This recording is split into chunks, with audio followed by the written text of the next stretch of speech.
जय श्री श्याम दोस्तों, आस्तिक कहानियों में आपका स्वागत है। श्री दुर्गा सप्तशती प्रारंभ, पहला अध्याय। बोलो जयकारा शेरावाली दा बोल साचे दरबार की जय। महर्षि मार्कंडेय जी बोले, भगवान सूर्य के पुत्र सावर्णी की उत्पत्ति की कथा को मैं विस्तार से कहता हूँ, आप ध्यान से सुनिए। सूर्य की स्त्री छाया से उत्पन्न सावर्णी जग जननी महामाया की कृपा से जैसे जैसे मनवंतर के अधिपति बने, वह विशिष्ट कथा सुनिए। प्राचीन काल में स्वारोचिष मनवंतर के चैत्रवंशी राजा सूरज समस्त पृथ्वी के चक्रवर्ती राजा हुए। वे प्रजा को अपना पुत्रों की भांति पालन करते थे। यवन राजाओं से राजा सूरत की शत्रुता हो गई। दुष्ट दरन राजा सूरत ने उनका भयंकर युद्ध हुआ और थोड़ी सेना होने के कारण यवन राजाओं ने सूरत को हरा दिया। तदनंतर राजा अपने नगर में आकर राज्य करने लगा, तो भी अन्य शत्रु राजाओं ने राजा सूरत पर चढ़ाई कर दी और नगर में भी दुराचारी मंत्रियों ने राजा का कोष, सैन्य तथा समस्त वस्तुएं छीन ली। तब राजा हारकर अकेला ही घोड़े पर सवार हो शिकार खेलने के बहाने घोर जंगल में चला गया। वहां उन्होंने महर्षि मेधा का सुंदर आश्रम देखा, जो अहिंसक सिंह आदि पशुओं तथा शिष्यों और मुनियों से शोभित था। वहां बैठे हुए महर्षि मेधा को राजा सूरत ने नमस्कार किया और मुनि से उच्च सत्कार पाकर उसी आश्रम में रहने लगा। कुछ काल के बाद फिर वह अपने राज्य तथा प्रजा की चिंता से विचारने लगा कि जिस राज्य को मेरे पूर्वजों ने भली भांति चलाया और प्रजा का पालन किया, वह आज मुझसे दूर चला गया। वे दुष्ट मंत्री राज्य का पालन धर्म नीति के अनुसार कर रहे होंगे या नहीं, और मेरा मुख्य हाथी भी दुश्मनों के वश में हो जाने से क्या क्या कष्ट भोगता होगा। जो आज्ञाकारी नौकर नित्य प्रसन्नता से धन और भोजन प्राप्त करते थे, अब उन दुष्ट राजाओं के आश्रय में रहकर कष्ट पाते होंगे। मंत्री राजा के धन को कुमार्ग में व्यर्थ ही अपव्यय करते होंगे। जो धन मेरे पूर्वजों ने बड़े कष्ट से संग्रह किया था, सो नष्ट हो गया होगा। इस प्रकार वह राजा राज्य की सभी बातों की चिंता करने लगा। कुछ समय पश्चात एक दिन आश्रम के समीप एक वैश्य को आते देखा तो राजा ने उससे पूछा कि अरे भाई, तुम कौन हो और यहाँ क्यों आए हो? तुम्हारा मलिन मुख शोकयुक्त क्यों दिखाई देता है? इस प्रकार राजा सूरत की बातों को सुनकर उस समाधि नामक वैश्य ने राजा सूरत से कहा कि हे राजन, मैं समाधि नाम का एक वैश्य पुत्र हूँ। मेरा जन्म धनवान कुल में हुआ। मेरे दुष्ट स्त्री व पुत्र आदि ने मुझे धन के लोभ से निकाल कर घर से बाहर फेंक दिया और मेरा धन छीन लिया। मैं धन स्त्री पुत्र से रहित हूँ। अब अकेला दुखी होकर इस वन में आया हूँ। मुझे अपनी स्त्री एवं बंधुओं का कुछ पता नहीं। मैं यहाँ रहने के कारण अपनी स्त्री पुत्र तथा स्वजनों की परिस्थिति को नहीं जानता कि वे इस समय अपने स्थान पर सुखी हैं या नहीं। मैं भी यह भी नहीं जानता कि मेरे पुत्र सदाचारी हैं या व्याभिचारी। राजा बोला, जिन स्त्री पुत्रादि ने तेरी धन संपत्ति को छीन लिया है, फिर उन्हीं के स्नेह में तेरा मन क्यों जाता है? वैश्य बोला, आपने मेरे विषय में जो बातें कही वे वास्तव में सत्य हैं, परंतु मैं क्या करूं, चित्त में कठोरता उत्पन्न नहीं होती। जिन पुत्रादि ने धन के लोभ में आकर मुझे घर से निकाल दिया है, मेरा चित्त फिर भी उन्हीं में आसक्त होता है। मैं क्या करूं? इन स्वजनों के निर्मोही होने पर भी मेरे मन में उनके प्रति प्रेम है।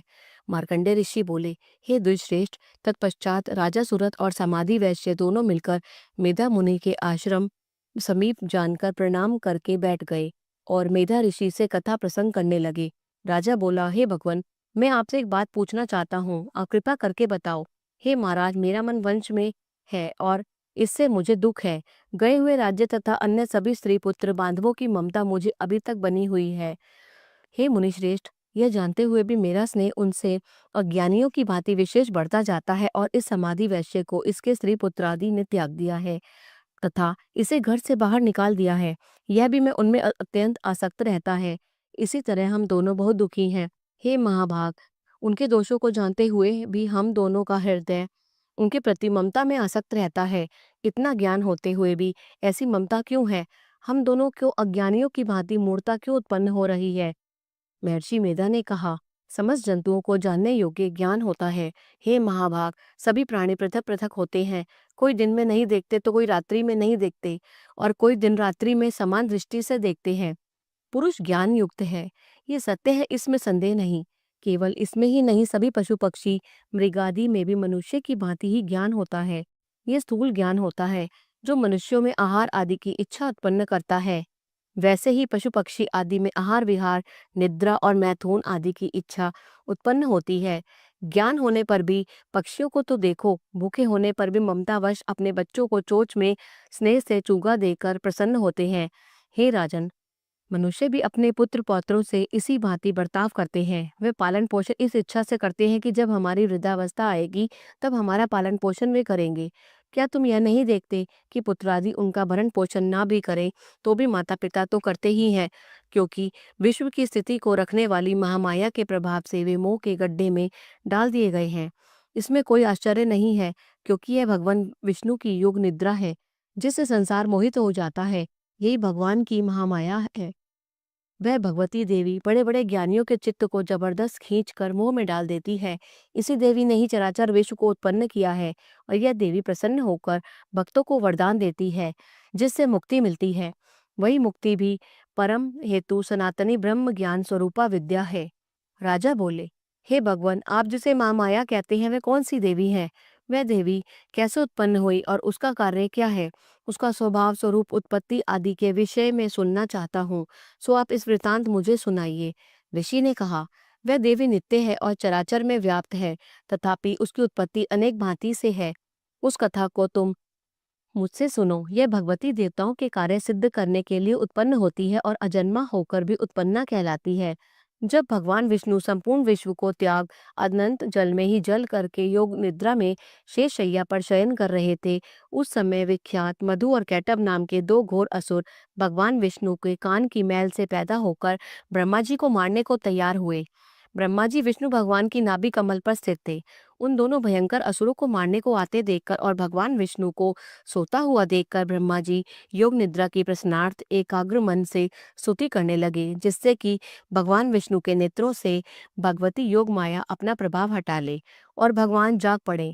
वे योग माया विश्वेश्वरी जगत माता स्थिति एवं संहार करने वाली भगवान विष्णु की अतुल तेज वाली निद्रा स्वरूपा अनुपम शक्ति है। ब्रह्मा जी बोले, हे महामाये, तुम स्वाहा हो, तुम स्वधा हो, तुम वषटकार स्वर हो, अमृत भी तुम ही हो, अक्षरों में स्वर तुम ही हो और नित्य आदि मात्रा तुम ही हो। हे देवी, तुम ही संध्या सावित्री और संसार की जननी हो, और हे मातेश्वरी, विश्व को उत्पन्न पालन और संहार करने वाली आप ही हो। आप ही महाविद्या महादेवी महासुरी, आप ही समस्त चराचर को तीनों गुणों सत्व रज एवं तम को उत्पन्न करने वाली प्रकृति हो। आप ही कालरात्रि हो, आप ही खड्ग शूल घोर गदा चक्र शंख धनुष बाण भुशुंडी परिग आदि अस्त्र शस्त्रों को धारण करने वाली हो। हे देवी, आप ही सौम्यता हो तथा संसार में आप ही अति सुंदर हो। पर तथा अपरों में श्रेष्ठ आप ही परमेश्वरी हो, जो इस विश्व की रचना और पालन संहार करते हैं। उन भगवान विष्णु को आपने अपनी निद्रा के वश में कर लिया है। फिर भला बताइए, कौन आपकी प्रार्थना करने में समर्थ है, जबकि आपने भगवान विष्णु ईशान शंकर तथा मुझसे यह शरीर ग्रहण कर लिया है। आप तो अपने प्रभाव से स्वयं प्रकाशित हो। मधु और कैटभ नाम के इन महादुष्टों को आप मोह लीजिए और विश्वपति भगवान विष्णु को जगाइए। इन दोनों महासुरों का संहार करने के लिए भगवान को बुद्धि दीजिए। ऋषि बोले, इस प्रकार जब ब्रह्मा जी ने मधु और कैटभ असुरों के संहार के लिए तथा भगवान विष्णु को जगाने के लिए तामसी देवी की प्रार्थना की, तो उसी समय भगवान विष्णु के नयन मुख नाक भुजा हृदय और वक्षस्थल से निकलकर अव्यक्त योग माया उपस्थित हो गई और योग निद्रा से भगवान जाग गए। तदनंतर भगवान विष्णु ने उन पराक्रमी वीर्यवान मधु और कैटभ असुरों को देखा, जिनकी ब्रह्मा जी को खाने के लिए आंखें लाल हो रही थी। तब भगवान विष्णु ने शेषशैया से उठकर उन असुरों से 5,000 वर्ष तक बाहु युद्ध किया। अति बलशाली महाउन्मत्त दोनों असुरों को महामाया ने मोहित कर रखा था। अतः दुष्टों ने भगवान से कहा कि आप हमसे वरदान मांगो। भगवान ने कहा, यदि तुम मुझे प्रसन्न हो तो मेरे हाथों तुम्हारी मृत्यु हो। मैं तो केवल यही वर चाहता हूँ। ऋषि ने कहा, इस भांति जब भगवान ने उनसे यह वरदान ले लिया तो भगवान से कहने लगे कि हमें सर्वत्र जल ही जल दिखाई देता है, इसलिए हे भगवान, हमारा वध उस स्थान पर कीजिए जहाँ पानी न हो। ऋषि मेधा ने कहा, तब भगवान विष्णु ने शंख चक्र गदा और धारण किए और उनसे तथास्तु कहा। दोनों के सिर अपनी जांघों पर रखकर चक्र से काट दिए।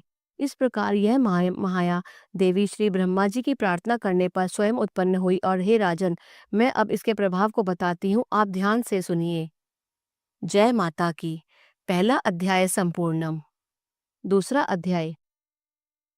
ऋषि बोले, प्राचीन काल में देवी देवता तथा दैत्यों में पूरे 100 वर्ष युद्ध होता रहा। उस समय दैत्यों का स्वामी महिषासुर था एवं देवताओं का दैत्य इंद्र था। उस संग्राम में देवताओं की सेना महाबली दैत्यों से हार गई। तब सभी देवताओं को जीतकर महिषासुर इंद्र बन बैठा। तब हारकर सभी देवता ब्रह्मा जी को अग्रणी बनाकर वहां गए जहां विष्णु तथा शंकर विराजमान थे। वहां पर देवताओं ने महिषासुर के सभी उपद्रव एवं अपने पराभव आदि का पूरा पूरा वृतांत कह सुनाया। उन्होंने कहा कि महिषासुर ने तो सूर्य, अग्नि, पवन, चंद्रमा, यम तथा वरुण इत्यादि अन्य सभी देवताओं के अधिकार छीन लिए हैं। स्वयं ही इन सबका अधिष्ठाता बन बैठा है। उसने सभी देवताओं को स्वर्ग से निकाल दिया। महिषासुर महादुरात्मा है। देवता पृथ्वी पर मृत्यु की भांति विचर रहे हैं। उसके वध का कोई उपाय कीजिए। इस प्रकार मधुसूदन तथा महादेव जी ने देवताओं के वचन सुने तो क्रोध से उनकी भौहें तन गई। तब भगवान विष्णु के मुख से एक महान तेज प्रकट हुआ। इसी प्रकार ब्रह्मा तथा शंकर के मुख से तेज प्रकट हुआ। दूसरे इंद्र आदि देवताओं के शरीर से भी महान तेज प्रकट हो आया। सभी तेज मिलकर एक हो गए। वह तेज पुंज इतना उग्र था जैसे कि जलता हुआ पहाड़ हो। देवताओं ने देखा कि उसकी ज्वालाएं सभी दिशाओं में फैल रही हैं। जब वह एक हुआ तो नारी के रूप में आ गया। महादेव जी के तेज से उसका मुख प्रकट हुआ। यम के तेज से उसके केश प्रकट हुए। विष्णु के तेज से उस देवी की भुजाएं प्रकट हुई। चंद्रमा से दोनों स्तन, इंद्र के तेज से उसका कटी प्रदेश और वरुण के तेज से जंघा व उरुस्थल, पृथ्वी तेज से नितंबों का प्रादुर्भाव हुआ। ब्रह्मा जी के तेज से दोनों चरण, सूर्य के तेज से चरणों की उंगलियां, वसुओं के तेज से हाथों की उंगलियां और कुबेर के तेज से नासिका तथा आविर्भाव हुआ। उसके दांत प्रजापति के तेज से प्रकट हुए। अग्नि के तेज से 3 नेत्र उत्पन्न हुए। संध्याओं के तेज से दोनों भौहें व वायु के तेज से दोनों कान उत्पन्न हुए। इसी प्रकार समस्त देवताओं के तेज द्वारा भगवती का प्रादुर्भाव हुआ। इस प्रकार सभी देवताओं के तेज से पुंज प्रकट हुई देवी जी को देखकर महिषासुर से पीड़ित समस्त देवता प्रसन्न हुए। महादेव ने देवी को अपने त्रिशूल से शूल निकालकर दे दिया। श्री विष्णु जी ने अपना सुदर्शन चक्र प्रकट करके दिया। वरुण ने शंख तथा अग्नि ने उसे शक्ति दी। मारुत ने उन्हें धनुष दिया और बाणों से भरपूर 2 तरकस दे दिए। देवराज इंद्र ने अपने वज्र से वज्र पैदा करके दिया। इस सहस्त्र नेत्र इंद्र ने एरावत हाथी से घंटा दिया। यमराज ने कालदंड से दंड प्रदान किया। सागरपति ने रुद्राक्ष माला अर्पित की। ब्रह्मा ने कमंडल भेंट किया। सूर्य ने भगवती के भी रोमकूपों में अपनी किरणें प्रदान की।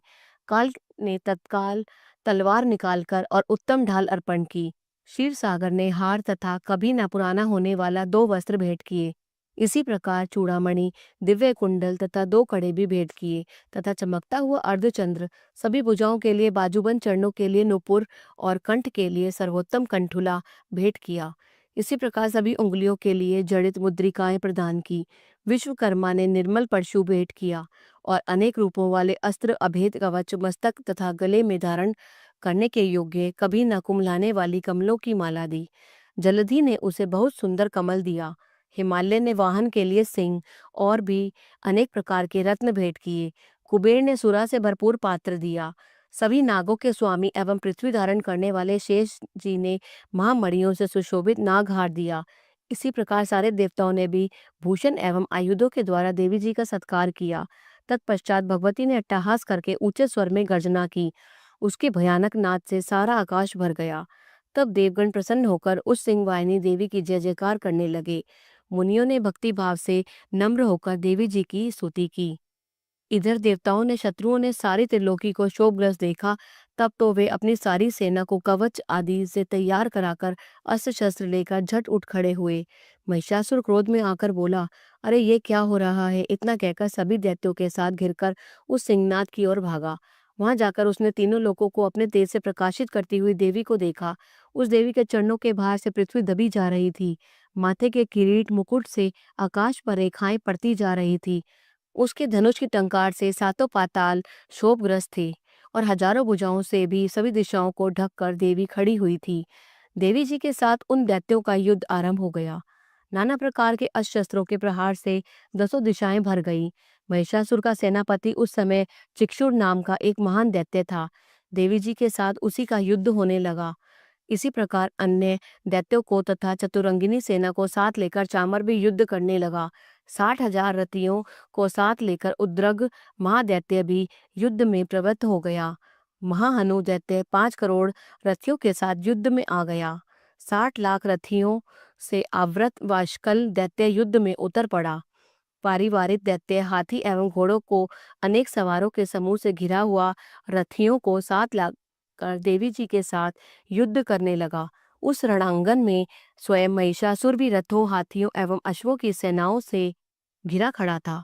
तोमर, भिंदीपाल, शक्ति, मूसल, परशु, पट्टिटश, खंग आदि अस्त्रों से युद्ध में देवी जी के साथ युद्ध करने लगे। कुछ दैत्यों ने देवी जी पर शक्तियां छोड़ी एवं दूसरों ने पाश फेंके। तब चंडिका देवी ने अस्त्र शस्त्रों की वर्षा करके उन्हें तोड़ डाला। इधर देवी जी का वाहन सिंह भी क्रोध में आ गया।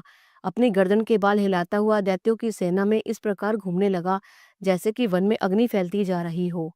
उस युद्ध भूमि में युद्ध करती हुई अंबिका ने जितने श्वास छोड़े वे ही झटपट सैकड़ों हजारों गणों के रूप में परिणत हो गए और प्रकट होकर उन गणों ने खंग, भिंदीपाल, परशु, पट्टिटश आदि शस्त्रों से युद्ध प्रारंभ कर दिया। देवी जी की शक्ति से वृद्धि पाकर वे गण दैत्यों का नाश करने लगे।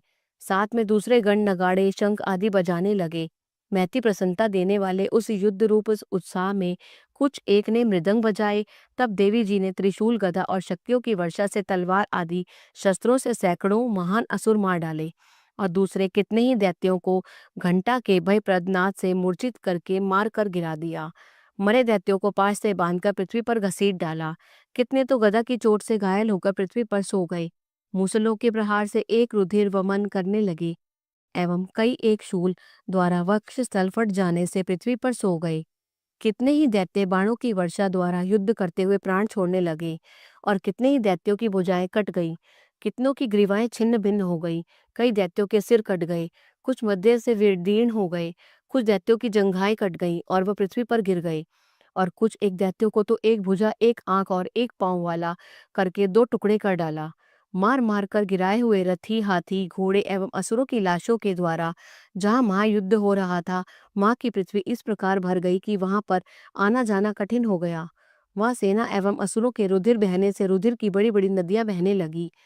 जगदम्बा जी ने एक क्षण में दैत्यों की महती सेना का इस प्रकार नाश कर दिया जैसे कि लकड़ियों के बड़े ढेर को अग्नि जला देती है। देवी का वाहन सिंह अपने बालों को छटकाता हुआ बड़ी गर्जना करता हुआ दैत्यों के शरीर से मानो प्राण ही चुन रहा हो, इस प्रकार घूमने लगा। देवी जी के उन गणों ने महाअसुरों के साथ बड़ा युद्ध किया जिससे देवता प्रसन्न होकर आकाश से पुष्पों की वर्षा करने लगे। बोलो जयकारा शेरावाली दा बोल साचे दरबार की जय। पहला और दूसरा अध्याय संपूर्ण हुआ। अगर आपको हिंदी में अध्याय पसंद आ रहे हैं तो कृपया करके इसे लाइक कीजिए और शेयर कीजिए। जय माता दी।